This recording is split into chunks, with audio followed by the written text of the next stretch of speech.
La primera ecuación a analizar es una ecuación de primer orden que pertenece al modelo de demanda por dinero e inflación. En primer lugar, se tiene que tener en cuenta el mercado al que pertenece esta ecuación, que es el mercado de dinero, cuyas características responden a las formuladas en la teoría neoclásica. Estas responden a tres supuestos básicos, que es en primer lugar la racionalidad de los agentes económicos, en segundo lugar los mercados competitivos y en tercer lugar, y el que se va a tener en cuenta al realizar esta perturbación es la flexibilidad de los precios, debido a que se va a considerar diferentes fluctuaciones del nivel de precios dentro de un mismo periodo de tiempo. Siguiente, por favor. La ecuación inicial que se tiene es la ecuación de Fisher, que muestra una relación entre la demanda monetaria, el nivel de precios y la cantidad o nivel de producción. Nos dice que la demanda de dinero es igual a, a la multiplicación del nivel de precios en un periodo T por el nivel de producción representado por Q, esto multiplicado por una variable K que representa la preferencia por el dinero o también conocida como la inversa de la velocidad del dinero. Para el planteamiento tenemos que la función de demanda según la teoría neoclásica se expresa a través de la siguiente ecuación, donde K es una constante positiva, P es el nivel de precios de la economía expresados en el tiempo T y Q es la producción real, y eso también se toma como una constante. Por otro lado tenemos la ecuación de la inflación, la cual se expresa a través de la derivada de P es igual a alfa, que también es una constante, por el exceso de oferta monetaria. Si reemplazamos la ecuación de demanda por dinero en la ecuación de inflación, obtenemos la siguiente ecuación diferencial. La derivada de P más la constante alfa por K por Q por P va a ser igual a la constante alfa por la oferta monetaria. Aplicamos el método de factor integrante y obtenemos la siguiente solución. P es igual a la oferta monetaria sobre K por Q más C, que es una constante, por E elevado a la menos alfa por K, por Q y por T. Siguiente, por favor. Bien, a la solución obtenida le aplicamos límite para saber si converge o no. En este caso nos sale que converge, por lo tanto concluimos que es estable. Además de esto, el planteamiento nos muestra que la solución que hemos obtenido es el precio en su estado estacionario, lo cual reemplazamos dentro de la solución que obtuvimos y nos sale lo siguiente. Por último, para saber la constante C, evaluamos el precio en el tiempo cero y obtenemos que C es igual al P sub 0 menos el precio en el estado estacionario. Reemplazamos el valor de C dentro de la solución que obtuvimos y obtenemos que P es igual a P sub 0 menos el precio en el estado estacionario, todo esto multiplicado por E elevado a la menos alfa por K por Q por T más el precio en el estado estacionario. Siguiente, por favor. Bien, ahora vamos a realizar la perturbación. En este caso, la demanda de dinero depende inversamente de la tasa de interés nominal, por eso es que hemos decidido aplicar la siguiente perturbación. En este caso, la tasa de interés nominal va a ser igual a la tasa de interés real más la tasa de inflación. En este caso, nos sale que la demanda de dinero va a ser igual a K, que va a ser la constante, por el precio, por Q menos W, que vendría a ser la sensibilidad de la demanda de dinero a la tasa de interés, por I, que es la tasa de interés nominal. Si reemplazamos todo esto, obtenemos la siguiente ecuación. Para la solución se desarrollará el modelo considerando su relación inversa con la tasa de interés. Se tendrá en cuenta que la tasa de interés es igual a la tasa de interés real sumada la inflación, y la inflación se define como la variación de los precios. Es por eso que dentro del modelo de demanda monetaria se pondrá K por P sub T por Q menos la sensibilidad multiplicada por R más P', que es la variación de los precios o también conocida como la inflación. Siguiente, por favor. Se tiene entonces que la inflación va a ser igual a la sensibilidad de la misma multiplicado por el exceso de la oferta monetaria. Reemplazamos el valor anterior que se ha visto de la demanda monetaria y se obtiene la ecuación diferencial de primer orden que se puede observar aquí. Siguiente, por favor. Después de desarrollar, se obtiene este resultado de la perturbación, donde el nivel de precios en un periodo T va a ser igual al valor de precio en su estado estacionario, que viene a ser el valor del precio en el estado estacionario, es el valor que tiene el precio cuando T tiende al infinito, sumado a la diferencia del precio en un periodo inicial 0 menos este valor del precio estacionario multiplicado por la constante E, teniendo en cuenta que el valor del precio en su estado estacionario es igual a la oferta monetaria más la sensibilidad de la tasa de interés por la tasa de interés real dividido entre K por Q. Siguiente, por favor. Para poder realizar la gráfica y observar las tendencias, vamos a darle valores a cada una de las variables, teniendo así el nivel de oferta monetaria como 100 en millones, el valor de R, que es la tasa de interés real, a 1.25, la sensibilidad de la tasa de interés como 0.4, K,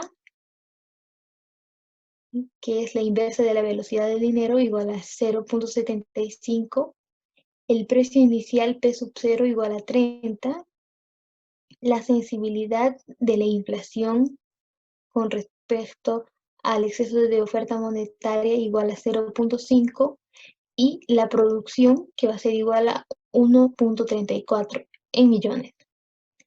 El precio en su estado estacionario, es decir, cuando el tiempo tiende al infinito, va a ser igual a 100. Siguiente, por favor. Se observa así la diferencia entre el momento que va a llegar al equilibrio antes de considerar la tasa de interés y luego de considerar la tasa de interés, pues el estado estacionario que alcanza el precio va a ser en un principio de 99.5, mientras que al considerar la tasa de interés, el precio va a alcanzar el equilibrio en un nivel de 100. Es decir, que antes de aplicar una tasa de interés, se va a tener un nivel de precios de 99.5 y después de aplicar esa tasa de interés, este nivel de precios será de 100 en el equilibrio, que se va a alcanzar en un periodo indeterminado en el infinito. El segundo modelo que vamos a evaluar es el modelo de deuda pública, propuesto por Domar. Este nos dice que la carga de deuda es la proporción en que el impuesto adicional afecta al ingreso nacional de una economía y establece que la tasa de endeudamiento neto depende de este ingreso nacional. Vamos a definir lo que es deuda pública, que viene a ser la suma de dinero que un gobierno tiene que pagar en un momento dado, ya sea a otros países o a inversores.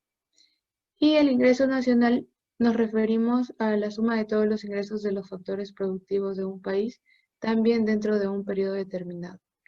La primera ecuación nos da la tasa de endeudamiento neto, que viene a ser alfa multiplicado por el ingreso nacional, y alfa es una constante que va de 0 a 1. Siguiente, por favor. Como todos modelos, vamos a tener supuestos.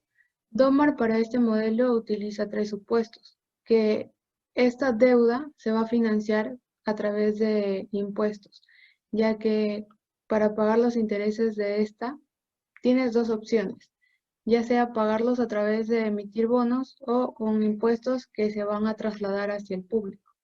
Para este modelo decide trasladarlo hacia el público a través de los impuestos. El segundo supuesto es que estos intereses a pagar crecen a una tasa de interés constante. Y el tercero viene a ser que al definir la carga de deuda, al relacionar el volumen de impuestos con el ingreso nacional lo vamos a tomar como una tasa relativa constante. Cabe aclarar que él toma el interés constante de la teoría de equivalencia ricardiana, que dice que a pesar de que tú cubras tu deuda, ya sea a través de los impuestos al público o a través de emitir bonos, esta tasa de interés se mantiene constante. Siguiente, por favor. Vamos a ver las ecuaciones de nuestro modelo, empezando por el stock de deuda en un instante t, como ya lo mencioné, es un alfa por el ingreso nacional, y luego viene el volumen de los impuestos, ya que vamos a necesitarlos para recaudar dinero y pagar los intereses de deuda. Este está dado por una variable multiplicada por el stock de deuda. También tenemos la carga de deuda, que es lo que queremos hallar, que esté en relación de los impuestos y el ingreso nacional. Y por último, vamos a tener al ingreso nacional con un comportamiento dinámico, por lo que vamos a sacarle su derivada. Y su variación sería un beta, que también va de 0 a 1, por el ingreso nacional en un tiempo dado. Para hallar la trayectoria de D, vamos a derivar la tasa de endeudamiento neto con respecto al tiempo.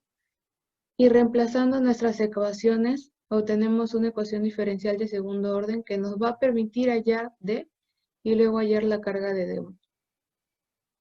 Siguiente, por favor. Como solución, tenemos la solución general de EDO, que nos da la siguiente ecuación. Y tenemos que reemplazar y hallar valores de C1 y C2. En el ingreso nacional nos va a salir la ecuación de ingreso nacional por exponencial a la beta por t, y en el stock de deuda nos va a salir la ecuación en relación de alfa, beta y el ingreso nacional. Reemplazando para obtener la carga de la deuda, que es lo que nos interesa, nos va a quedar la ecuación planteada en la diapositiva. Y como en el largo plazo la carga de deuda es estable, ya que converge a un valor, y es un valor en estado estacionario. Siguiente, por favor.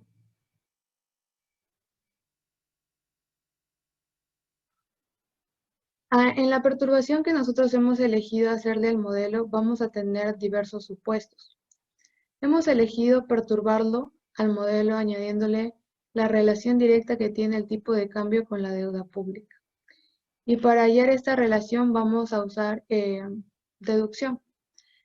La relación entre el tipo de cambio con las exportaciones e importaciones, ya que sabemos que cuando el tipo de cambio aumenta,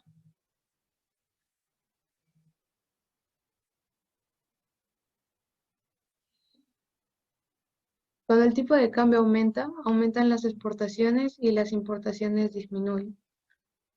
Esto tiene una relación con la balanza comercial, y si hay un déficit comercial, también nos llevaría a un déficit fiscal, ya que Villaverde en una teoría nos dice que la relación que tiene el déficit público con el déficit fiscal, el déficit público con el déficit comercial es de interdependencia.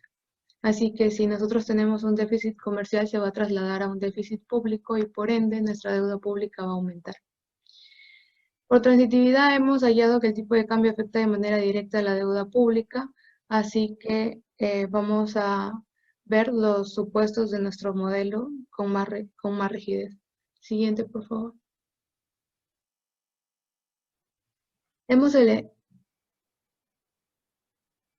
Siguiente. Bueno, como estamos viendo tipo de cambio, debemos saber que hay diferencias entre el tipo de cambio fijo y tipo de cambio flexible. Así que para nuestro modelo nosotros hemos elegido que estamos en una economía con un tipo de cambio flexible, es decir, el valor de la moneda aumenta o disminuye, pero de acuerdo al mercado. El mercado fija su valor. Y el segundo supuesto de nuestra perturbación es que el tipo de cambio se ve afectado, su comportamiento se ve afectado por el corto y el largo plazo en diferentes situaciones. Por ejemplo, en el largo plazo, este se verá afectado por las tasas de inflación. Sin embargo, en el corto plazo se verá afectado por las expectativas de los inversionistas. Para mayor análisis y hacerlo de una manera más simple, hemos escogido analizar el comportamiento del tipo de cambio en el corto plazo, ya que sus variaciones son mínimas y podemos decir que tiene un comportamiento constante. Una vez establecido el modelo de deuda pública, pasaremos a introducir una perturbación. La perturbación consiste en introducir los efectos del tipo de cambio sobre la tasa de endeudamiento neto, que se representa en esta ecuación, donde θ representa la sensibilidad de la tasa de endeudamiento neto al tipo de cambio. Alfa y Y siguen representando lo ya determinado, y ahora vamos a analizar qué pasa con la carga de la deuda, con el ingreso y con la deuda cuando se introduce esta modificación en el tipo de cambio. Solucionamos. Así como el modelo definido anteriormente, ya teníamos que la tasa de impuestos por recaudar tiene que ser igual a los intereses por cobrar. Así, de igual manera, la carga de la deuda se representa como la proporción de los impuestos que deben pagarse respecto al ingreso. Si cambiamos esta ecuación aquí, nos va a quedar que la carga de la deuda es los intereses recaudados entre el ingreso, que es el parámetro P, por la deuda entre el ingreso. Asumimos ya, como anteriormente lo habíamos hecho, un comportamiento dinámico para el ingreso y que depende proporcionalmente del propio ingreso. Al desarrollarlo, esto de aquí, derivamos la tasa de endeudamiento neto y como depende del tiempo, tanto del tipo de cambio como del ingreso, vamos a quedar derivados. Esto es importante, vamos a definir que la variación del tipo de cambio en el corto plazo va a ser constante y esa variación la vamos a anotar con la letra U. Reemplazamos U y tenemos esta ecuación. Luego, si cambiamos la expresión del ingreso como una variable dinámica, nos genera esta ecuación de aquí. Si ahora cambiamos alfa por y por la derivada de d, definida anteriormente, nos queda esta ecuación que si le damos esta forma, resulta ser una ecuación diferencial de segundo orden. Para ello tenemos que llegar a la solución particular, la solución homogénea, sumarlas y con ello llegar a la resolución general. Una vez realizado ese proceso, tenemos los siguientes resultados. Nos queda que la carga de la deuda tiene esta forma, se representa mediante esta ecuación, el ingreso también tiene esta forma representada mediante esta ecuación, y la carga de la deuda tiene esta forma de aquí. Con estos resultados pasaremos a analizarlos. Analizamos los resultados. Analizamos qué pasa con estas tres variables definidas cuando tienden al infinito, en el largo plazo. Notamos que la deuda en el largo plazo, cuando t tiende al infinito, también tiende al infinito, es una blow-up. Al igual, el ingreso en el largo plazo tiende al infinito, de la misma forma que la carga de la deuda, pero la carga de la deuda tiene una particularidad, que al ser la división de la deuda entre el ingreso, me queda infinito entre infinito, lo que matemáticamente es una indeterminación. ¿Cómo podemos interpretar esta indeterminación económicamente? De la siguiente manera. Económicamente podemos decir que es indeterminada ya que va a depender el valor de la carga de la deuda de la rapidez con la que crezcan tanto la deuda como el ingreso. Quien crezca más rápido representará algo económicamente. Analicemos los dos casos. Primer caso, cuando la deuda crece más que el ingreso. Cuando la deuda crece más que el ingreso, quiere decir que para un tiempo determinado en el largo plazo, la deuda va a ser mayor que el ingreso. Entonces, en el largo plazo, como la deuda crece más rápido y es mayor al ingreso, si analizamos la carga de la deuda, esta va a ser mayor, va a ser al infinito. Quiere decir que la deuda se va a poner en una situación insolvente, lo que representa un problema para el país deudor. En el segundo caso, analizamos que ahora el ingreso crece más rápido que la deuda. Si el ingreso crece más rápido que la deuda, entonces tenemos que para un tiempo en el largo plazo, el ingreso va a ser mayor que la deuda. Por tanto, la carga de la deuda va a tender a cero. En este caso, se puede decir que el país tiene capacidad de pago de su deuda y es un país solvente. Para eso nos ha permitido hallar el análisis de la estabilidad de la carga de la deuda en el largo plazo. La indeterminación, que matemáticamente no tiene una interpretación, económicamente sí la tiene. Entonces podemos concluir que a un país, entre ambos casos, le convendría tener un incremento del ingreso mayor que la deuda en el largo plazo. Aun cuando ambos tiendan a crecer al infinito, es conveniente que el ingreso crezca aún más rápido. Eso se puede concluir con el modelo de carga de la deuda y cuando se introduce la variable del tipo de cambio. Gracias.